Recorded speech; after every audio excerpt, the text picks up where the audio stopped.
Greetings, all you Jackson Jennets, and welcome to your daily dose of donkey with Ginger. It's your boy, the Viking Donkey, coming to you to bring you some off-season rankings right after the season ended in disappointment for the Steelers. It ended in disappointment, let's be honest, for everyone. But the LA Rams. Shout out Aaron Donald, obviously. So this week, I decided we'll go to running backs, as we haven't got to talk about them. We've had a lot of quarterback-focused talk, a lot of quarterback-centric talk, and you can see the camp here's got blown out. I know it's been a while since y'all have seen the Fallout world, so welcome to Fallout, because the question is, was the poor production from the running backs due to the fallout of a bad offensive line? Also, Steelers making news, but do we really want Aaron Rodgers? I mean, one of three teams that Rodgers allegedly has a deal in place with if he decides he wants to go there, but no one's talked to the Packers about trading for Rodgers, so who knows what's going on there. Second off, if the Steelers trade for Aaron Rodgers, okay, you have to fix the offensive line right away. Because if you don't fix the offensive line, trading for Aaron Rodgers is dumb and a waste. And Fat Cop does not approve. No.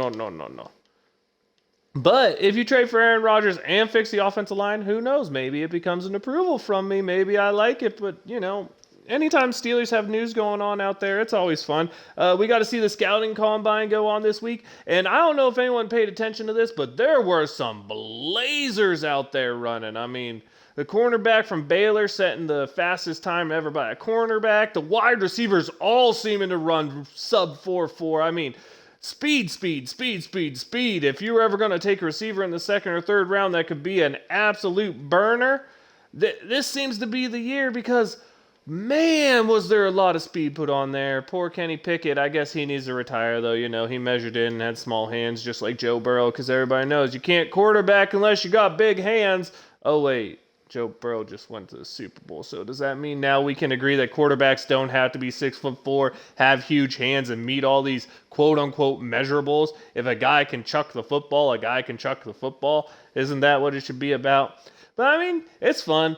Watching people work out without pads and tights, do drills they want, get asked these very awkward questions by a bunch of old people who are scouting them. I mean, who doesn't love the NFL scouting combine? I mean, awesome. And then they decide to put all the workouts on the same day so that everyone has to do just the same stuff over and over and get really tired. That's why you saw so many people opting out in wide receivers from the bench press, because it was on the same day as all their other drills, and you don't want to become tight or get hurt, maxing out and doing that. It's just like the NFL doesn't seem to make any sense. But hey, at least they have a league going on and things going on. I mean, we got baseball over there. We got nothing going on in the baseball world because they're on strike. Excuse me. We call it a lockout. They're on lockout because the rich owners don't want to open their books and actually show that they're making profits. So they claim they don't, but they won't show anyone the books. And just the players aren't having it. The players want more money. I mean, it is what it is. If it wasn't profitable to have a baseball team, I think you would sell your baseball team, because I saw how much the Marlins sold for, and they're one of the worst out there. So football, thank you for having something going on, because it's a boring time in sports unless you're a basketball fan or a hockey fan. And I love watching the Pittsburgh Penguins, but I mean, not a whole lot to talk about that, though Michael loves watching some hockey. He likes watching the highlights. Basketball, I haven't watched that in a long time because it's not fun anymore when every team scores over 100 points and no one plays defense. It's just kind of boring.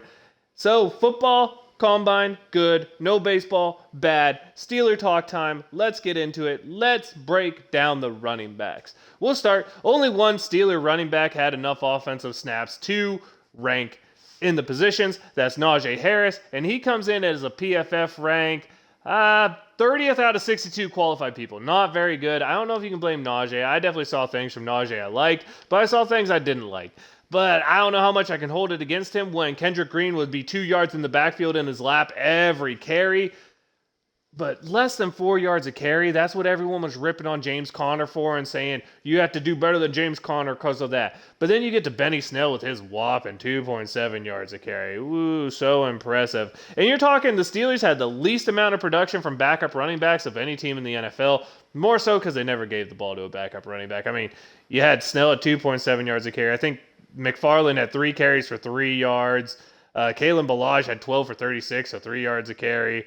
Who else is out there? Did we ever even run it? Derek Watt had carry for a yard once. That's good. I mean, I'm glad we paid Derek Watt so that we could re-sign TJ. I actually am, because we all know we need TJ. But, man, Derek Watt's just...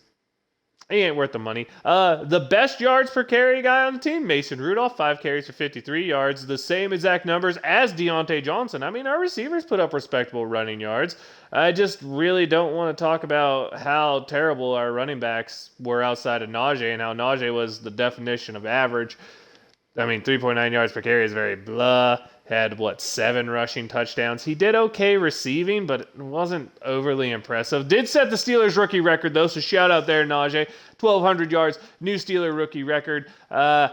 Comparing a 17-game season to a 14-game season seems a little weird, but hey, that's what we're doing now. So records are going to fall like crazy, it seems, especially if there's still records from the 14-game season.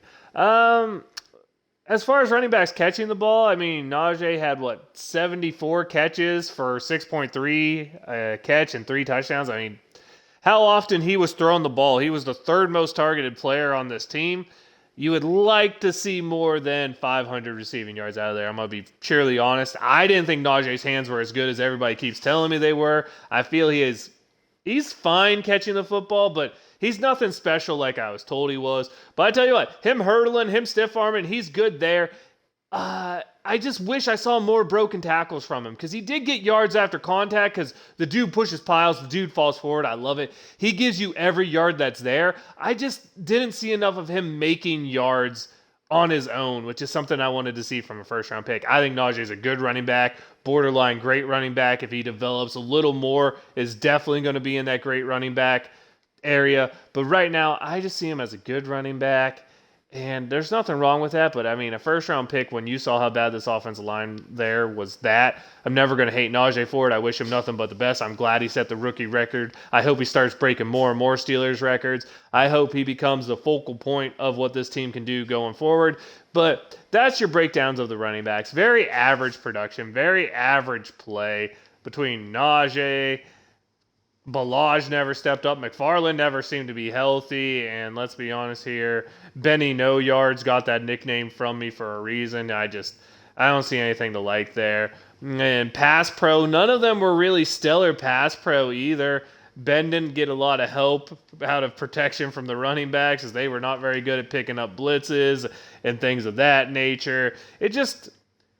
Offensive line led to a lot of problems, but a lot of the problems weren't just the offensive line's fault. I mean, we didn't have above average play really coming out of any position group last year on the offense, and it showed in the running backs as well. I mean, when you look at those numbers, sure, his overall numbers for Najee look good, but when you look at the Steelers' rushing attack, bottom 10 in the league, look at them, the yards per carry, one of the worst in the league. It's just not a recipe for success for the Pittsburgh Steelers. Need to fix that next year. Need to find another running back who can take a little mileage off of Najee, or else he's going to be done in 3 years like Le'Veon Bell was. I don't know why the Steelers haven't learned you can't do that to running backs anymore, but they keep trying, and it's going to keep failing if they keep doing it. So that is what it is. That was my breakdown for you this week. It's going to be another short episode, but hey, next week I think we get into receivers. That might be a little longer of a breakdown, because there is some things I really want to touch on in the receiving core that will go unnoticed this year because the lack of deep threat explosive plays that just seem to plague the Steelers offense all in all. So time for my shout-outs. Obviously, we did running backs this week, so I have to give a shout-out to Steeler rookie record holder in all sorts of areas, Najee Harris. Great rookie season. Stellar play. Keep building on it. Keep getting better.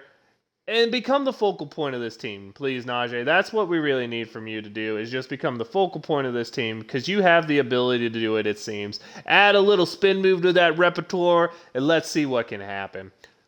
I am the Viking Donkey. That's Viking_Donkey on Twitch and Twitter. Your Daily Dose of Donkey with Ginger is the YouTube channel. Leave us a like, leave us a comment. Let us know what we're doing that you approve of. Let us know what you don't approve of. I'll try to get Laskers and Gingy back in here so y'all don't have to listen to me monologue forever. But it's the off season, and I just appreciate them coming through for the season. And that is where I gotta leave you. Out here in the Fallout world, dealing with some alien invaders. Donk Nation, Steeler Nation, wave them if you got them. Apparently I need Gingy here for that because I'm messing it up. Appreciate y'all. Till next time, Donk Nation, Steeler Nation, love ya. Wave them if you got them.